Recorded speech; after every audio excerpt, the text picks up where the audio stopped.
Well, hello there YouTube, this is John and welcome to my channel. Today we're going to look at a Ganzo knife, and I think we're going to look at the Ganzo 749, which is in front of you, this one, also known as the Firebird. So, I have been working quite some time, 8 days in a row, so now I grabbed an extra large cup of coffee and I'll just have a sip and then we'll take a look at this knife. Now, this one is in a sort of a series of knives from Ganzo. Before them, they made quite a lot of axis lock, sort of inspired by axis locks, sort of inspired by other companies. I wouldn't call them either fakes or clones because they were quite different. And Ganzo has always put their logo on the knife. So I think, well, you can discuss the topic for a long time, but I think that they make it clear that it's their product and not someone else's. I'm as much as against fakes as the other guy, but I think they make it quite clear. This is not a knife at, I don't know, $500. This is a knife at around $23. Perhaps a little less, perhaps a little more. They made quite a few, mainly axis locks, inspired by others, and then they started producing under the Firebird logo as well. The first one was the 752, which is quite similar to the 749. I have made a review. Perhaps I'm getting a bit better at making reviews, but anyway, I made a review. You can watch it if you like. And what they did, this one was the first. What they did was they introduced the Firebird logo, which is, can I get it to focus? This one here. This is the Firebird logo, and you can see some writing here, G752 440 steel, and with ball bearings, which was quite new for Ganzo as well. And I think, I don't know for sure, but I think a design of their own. They made this 749 afterwards, strangely enough.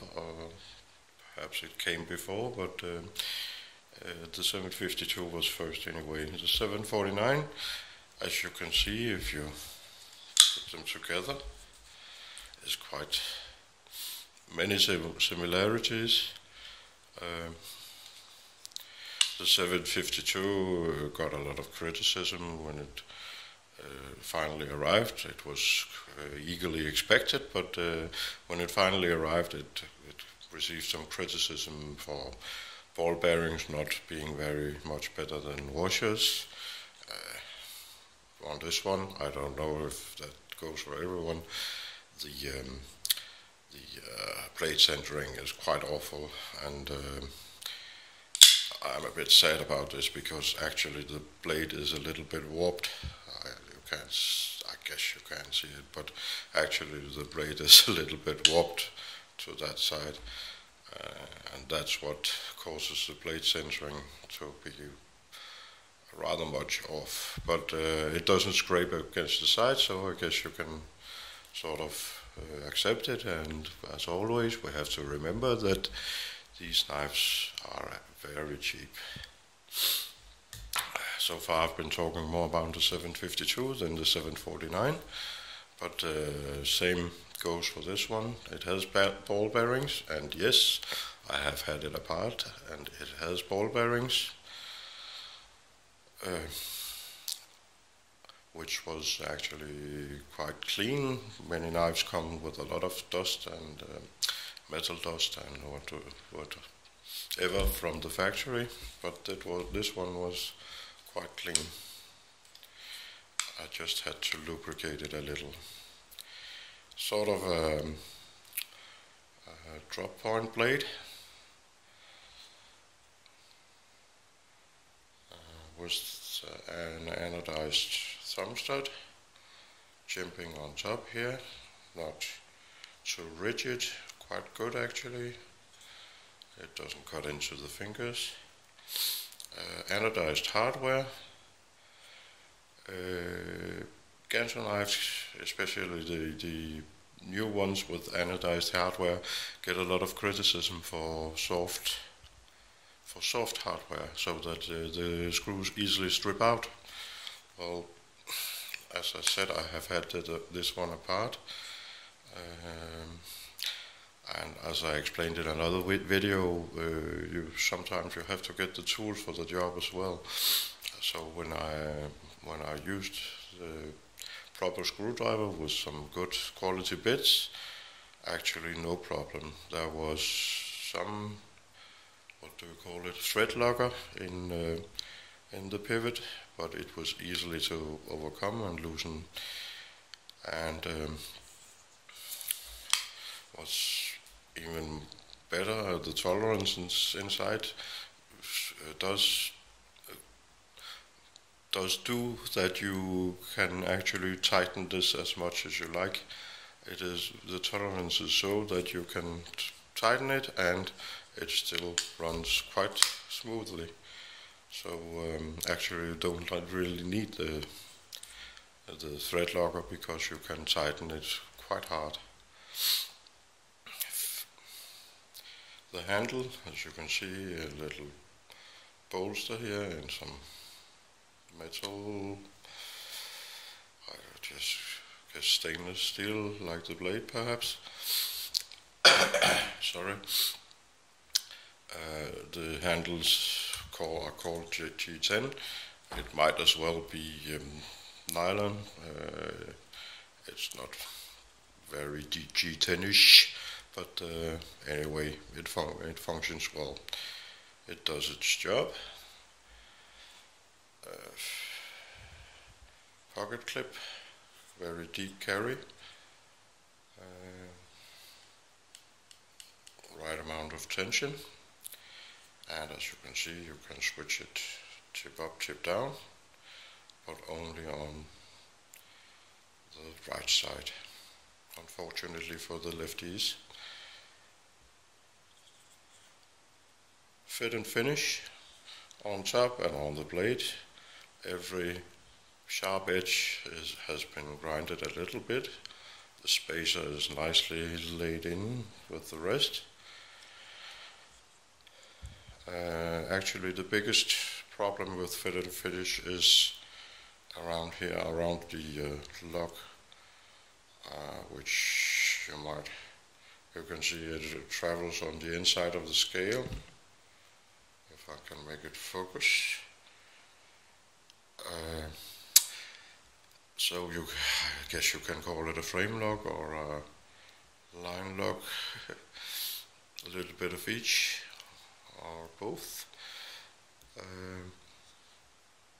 And what is wrong with this is that when it's closed, you have a very, very sharp edge right here and all around this corner. And it's literally that's so sharp that I can cut my finger on it.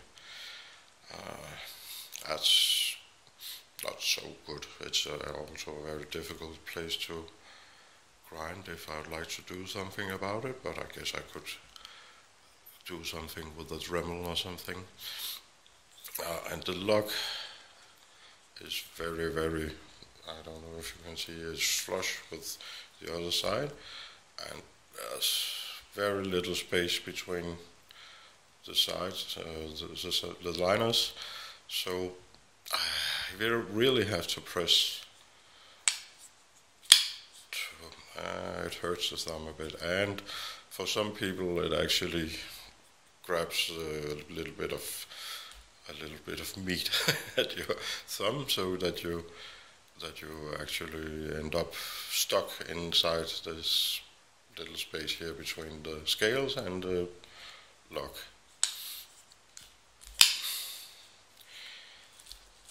Size comparison. I have a San Remo 7010, which is a small knife. I have a real steel Thor, a little bit bigger, and perhaps, if you don't know any of these, perhaps just a pen might give you an idea of the size.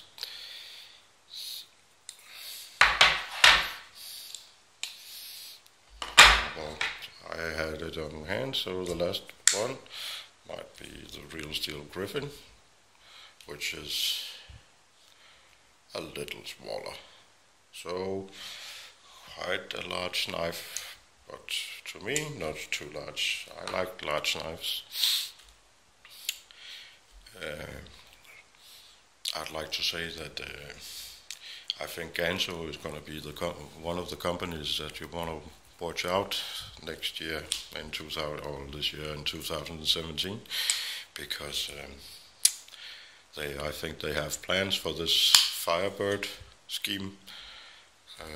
Their newest knives are actually called Firebird by Ganzo, so I think they're gonna tone down their Ganzo name a little bit. And as some of their new knives, I think are not complete, are not inspired by other companies, or more than any company is inspired. I think that in the end, if you look at a knife, it is a handle and a blade. There's some limitations to how creative you can be, quite like cell phones and such. I would like to show this one off just a little bit. It's also from the Firebird series, and as you can see, this I guess is where Ganzo might be going. Carbon fiber and a little bit of upping the quality. This one is a little bit, feels a little bit more quality than this one actually, but I have to remind you, $23.25.